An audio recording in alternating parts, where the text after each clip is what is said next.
ve ia e kama kanioi o pua. Mai kua uli o Wailua nui aho ano. Wailua is one of the most storied and celebrated places. Some of our most sacred dances for Kauai were associated with Wailua. This whole valley is very historic. Actually, the Kaumali'i, the last reigning king, his home was located right along the bank. We always did say it's the Valley of the Kings. We talk about these areas because that is what keeps us different, and rich in our culture. I think the ancestral knowledge that is embedded there, we need to think about what else we would learn from them and how we can use Wailua as that great university.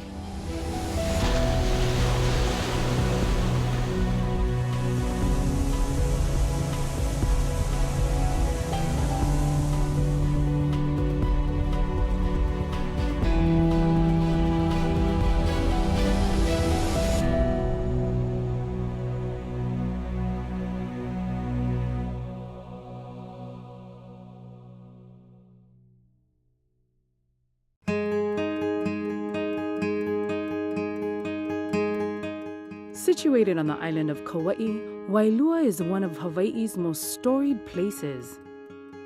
The Ahupua of Wailua is located in the east.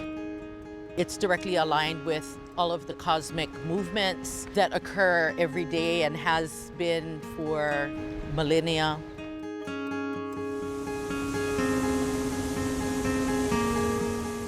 Wailua is one of the most storied and celebrated places, so it's well documented.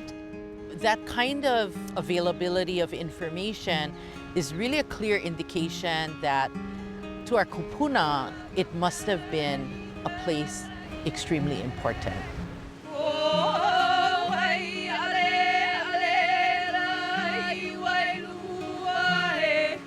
Through the years of growing up in hula, some of our most sacred dances for Kauai were associated with Wailua. In our mele oli or even kunihika mauna, you're talking about the width and the depth of this entire area, Kalaula mauka o kapa'a. See, from kapa'a, you can see no, you can see waialeale, makaleha. And so in our mele oli and mele hula, we talk about these areas.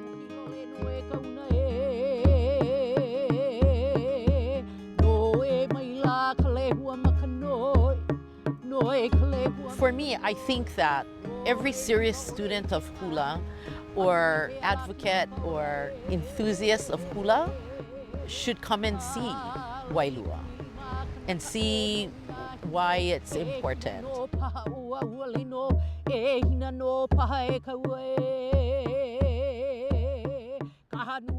A lot of different, very well-known people came through Wailua.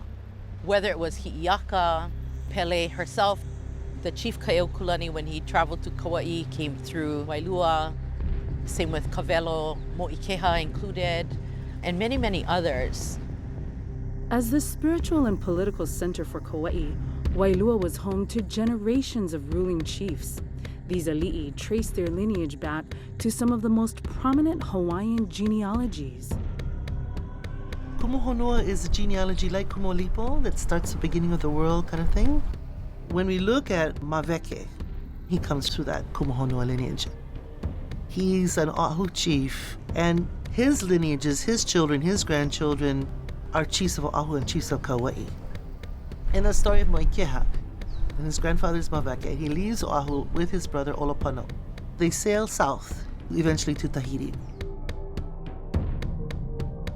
Olopana stays in Tahiti, but Moikeha comes back. So sometimes people think, oh, Moikeha is just from Tahiti. No, he's Oahu lineage. And when he comes back, and he woos the wahine of Kauai, the high chiefess, Ho'ipo Ikamalanae. They have their children there in Wailua, but he decides that his children are not of high enough lineage to rule Kauai. And so he calls La'a. Now, La'a was born on Oahu, His father is from Oahu, but his mother is from the Kauai Kahuna. And he sails south with Olopana and Mo'ikeha to Tahiti. When he leaves Oahu, he's just called La'a. When he comes back, he's called La'a Mai Tahiti because he came back from Tahiti. Upon La'a's return, he fathers 3 children, all of whom would become high ruling chiefs.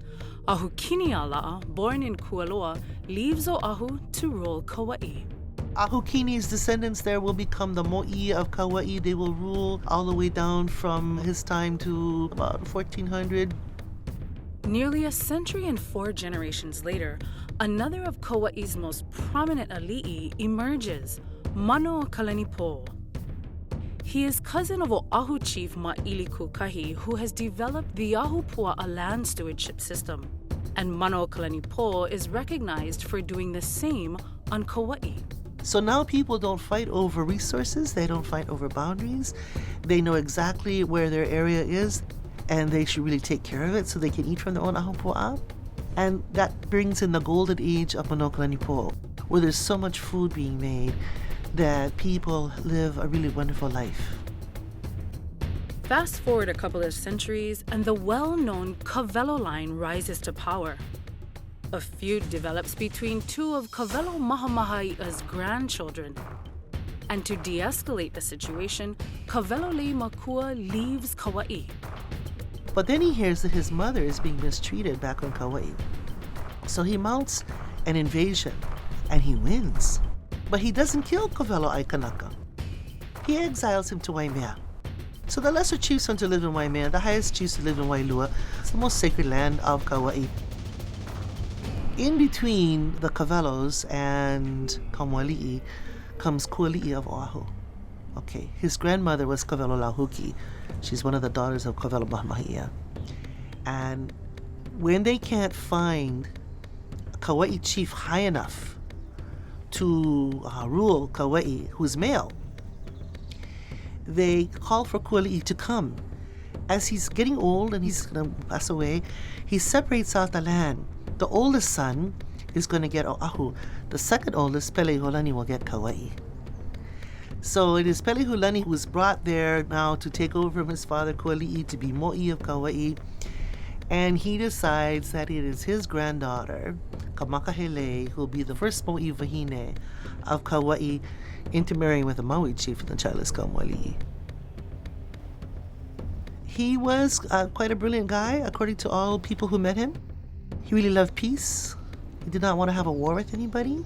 He was a great ruler of Kauai, so people remember him for that.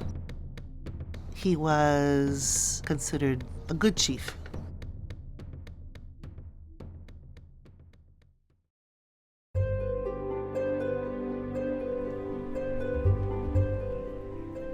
Wailua is a really, really interesting place to me.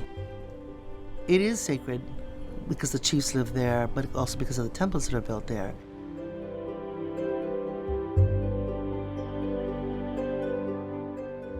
The curious thing for me, even when I was a child, was why does it have a high concentration of heiau?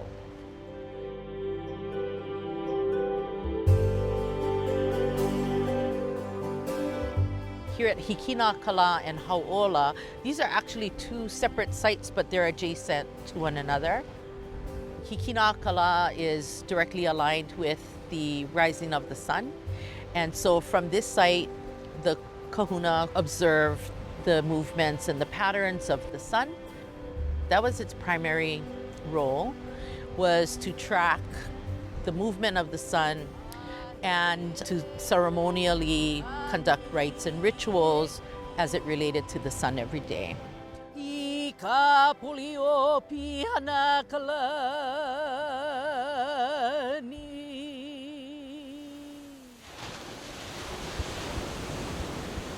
Moving closer towards the Wailua River mouth is Hauola. Hauola is actually short for Halawaola, and this has a strong significance to the sun. With the sun comes that life-giving energy and that mana that enables things to grow. So when we look at that name that comes to us in a very significant part of the mo'olelo of Hi'iaka Kapolio Pele, when she comes to Kauai to fetch Lohiau, she discovers when she gets here that he has taken his own life out of heartache and heartbreak for Pele. When Hi'iaka gets here, she then understands that her bigger task at hand is to find where Lohiau is buried, recapture his spirit, and bring him back to life.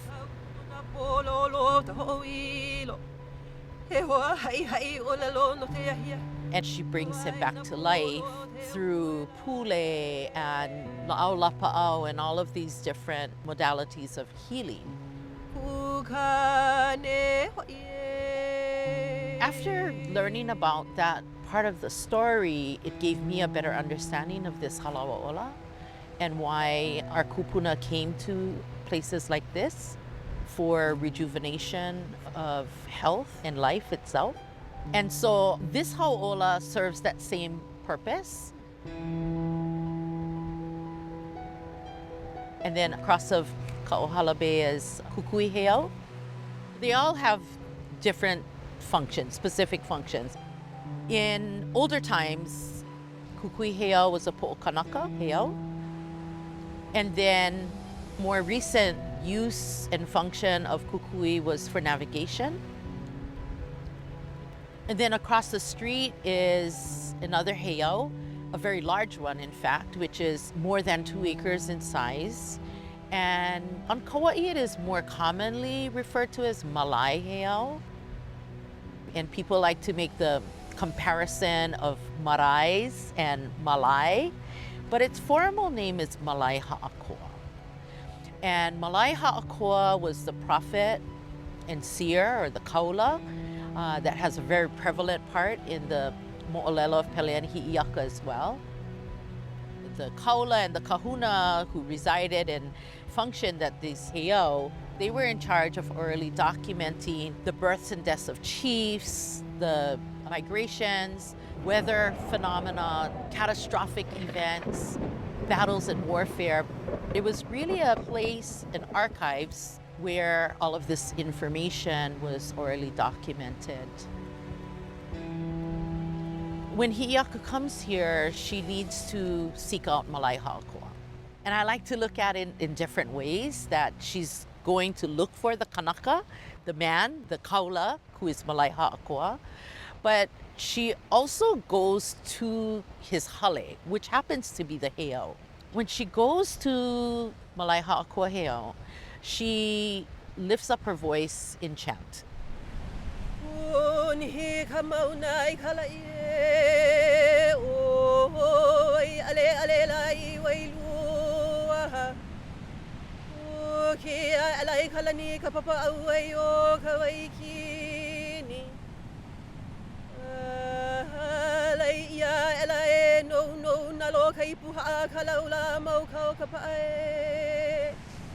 And that's where we first see this chant done, Kunihi Kamauna. And so when we look at the text of Kunihi Kamauna, which is known worldwide, it's so important to see her citing of the different landmarks, mountains, and water sources. And so when I look at that chant now, I see it a lot different. I see it as a goddess, a deity, who knows that this is not her place. So she humbly asks for permission to enter into the island and to be able to access these life-giving sources of water.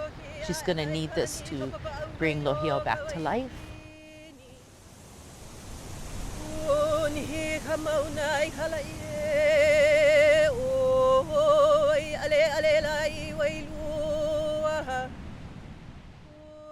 For me, when goddesses or when deities lift their voices and chant to ask permission of a place, then that place must be important.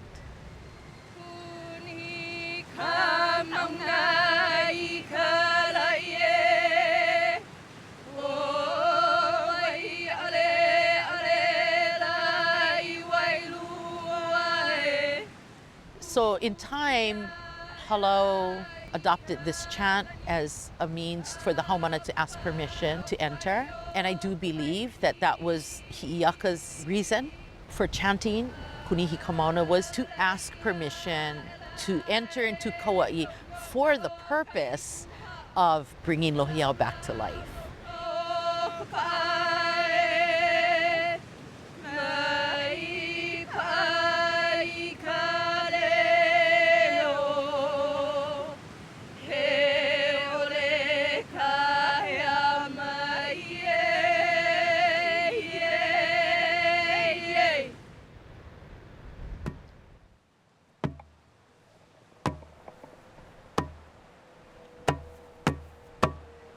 E hei ke kanaka e kumumalo e hanai aia he vai kawa e ano ka ukulau ka leo a he leo vale no ue.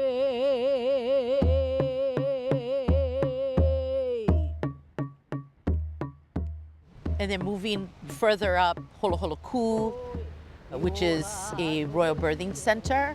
And our last sovereign king of Kauai, our paramount chief, Kamuali'i, was the last one to be born there at the royal birthing stones. Built into the hillside, and there's a Japanese cemetery up there now. That hill is called Pu'uki'i. It's really where La'amaikahiki deposited the first pahu drum. And so that is where the traditions of Kauai's temple dances and drum dances originate in Wailua as well.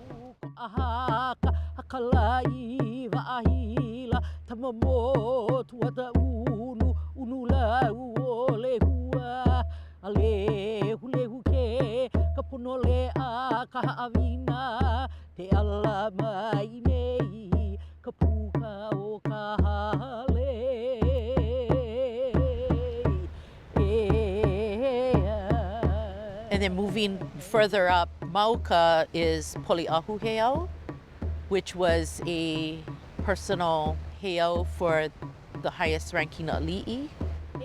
And it functioned like a luakini and was a very important heiau as well. Here in Wailua, and it's evident through all of these different heiau, it served as the spiritual center for Kauai, and those who were selected to train and excel in and specialize in the different arts and sciences came to Wailua. And as an example, heiau were not just constructed in any place for no reason.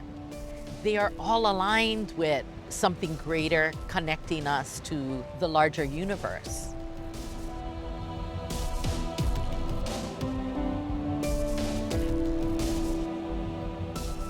We still recognize that places like Hikinakala and Hauola and other heiau are aligned with greater things in the universe.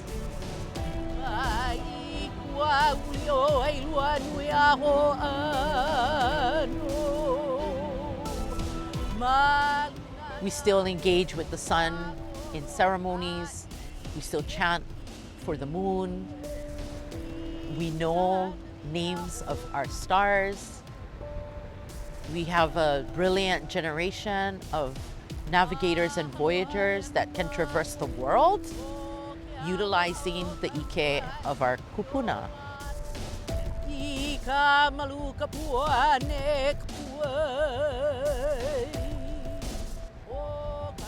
Just seeing all those Hi'iaka colors come out in the clouds, and it has to do with when all those cloud tips, all the fringes start turning pink and orange. It's like, okay, that actually recharges me because it's magnificent to be able to be in that life force.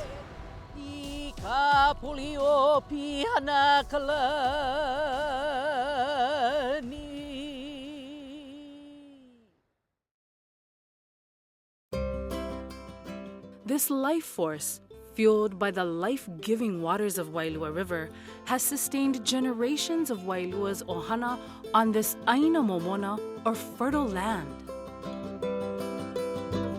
In traditional times, the ahupua'a produced an abundance of food for all of Kauai. In more recent history, Wailua sustained the cultivation of introduced crops such as rice and sugar. Through the change in time and transformation of landscape, one thing remains the same. The bounty of this Aina Momona provides for and impacts both those in and well beyond Wailua. Sharing the stories and places of Wailua's rich history and keeping this legacy alive is a passion for families like the Smiths, who have been doing this for generations. It's very historic. This whole valley is very historic. There's so many stories in this area. The royalty used to live all on this side.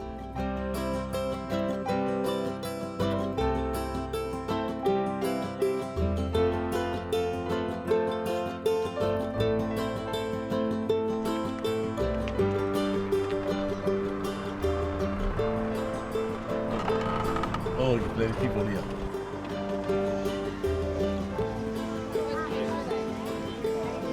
Hello, welcome. Just wait for a while. The next time we have started.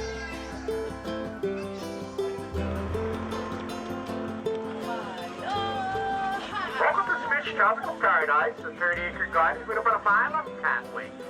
My father said he wanted to share the beauty of the whole area, you know.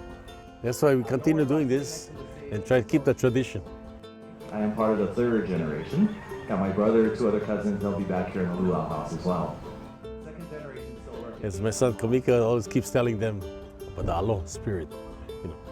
You know, get out there and talk to the people and try to help them enjoy themselves. Grandma and Grandpa, they started river tours up the Wailua River just behind the trees here. In 1946, right after the tidal waves, my father picked up some old akuli boats that was wrecked, fixed it up, brought them in here. He borrowed an outboard engine from his boss. And that's how we started going up the river. That's how we started, and little by little, he added one more boat, until he started building our own big boats. As things went along, we got a little busier. Some other boys came back from the war, needed jobs. He hired them as captains for a while, you know, train them. The cave up there, now known as a friend grotto, is called Mama Akualono. We made the first walks we made up, small little boardwalk first, and we made a small concrete path. It was territorial park then. State came in. After that, you know, they made the walks a little bigger, and that's how we all started the Fern Grotto.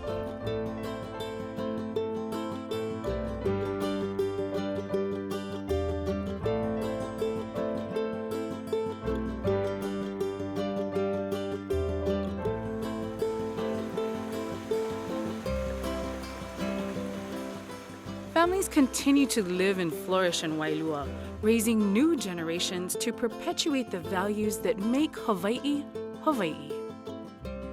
We grew up in this area. My ohana, we lived down at 310 Apana Road, down in the valley. So this is the type of life we had. It was slower then.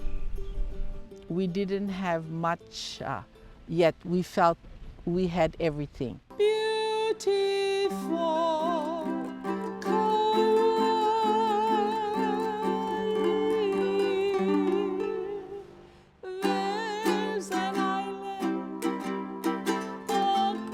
We always had instruments in our home because my daddy and my mama loved music. We always had instruments, so we always played music. We played at every hotel, every wedding, every anniversary, and even divorces if necessary. And we played every Monday and Wednesday at Coco Palms Hotel. And so that's why people, when they say, where did you grow up? I said, next to Coco Palms. They go, ooh, no big thing. Beautiful Kauai. I think it is very important that, you know, not only myself, but that others who are residents or who grew up in this area moved away, that they too focus in on preserving what they grew up with and know. I always get the question, Auntie, why, did you start the hula? And I always give the same answer. I didn't teach the hula. I wanted to teach values, the virtues of life, kindness, forgiveness, service, helping one another. But virtues are learned. And that's how you can tell a hula dancer or a lapa, when she hits the stage, it is in her entire hino. I try to teach my haumana that these virtues are first in life. And when we teach that to our generations, they will continue that. It's true that we can try to hold back as much as we can. Unfortunately, some progress has to take place. Wouldn't this be wonderful if this could be like this for the rest of the lifetime that I'm here? In the scheme of Wailua, though, you can see that there's progress. If I had one thing to say, take care. Take care of what you have, even though it's a little bit. And the most important thing is to be thankful for that little bit that you do have. Beautiful Kauai.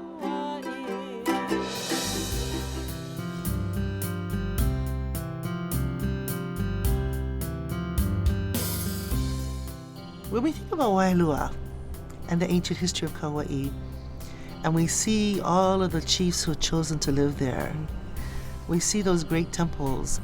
I think the ancestral knowledge that is embedded there, we need to think about what else we would learn from them and how we can use Wailua as that great university.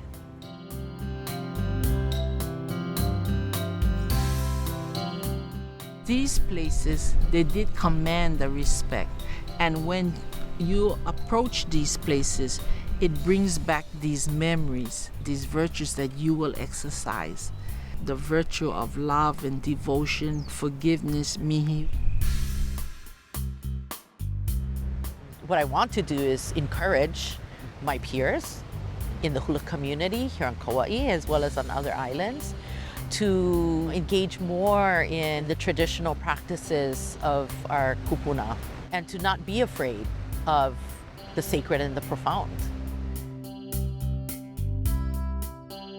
I passionately believe that the level of intelligence that our kupuna possessed is what I hope that we can aspire to as modern day Hawaiians, as modern day practitioners, whether or not people are Hawaiian. It's still applicable because they have chosen to come here, to live here, to raise their families. And there is such a rich content, very valuable resource of information that are ingrained in these places.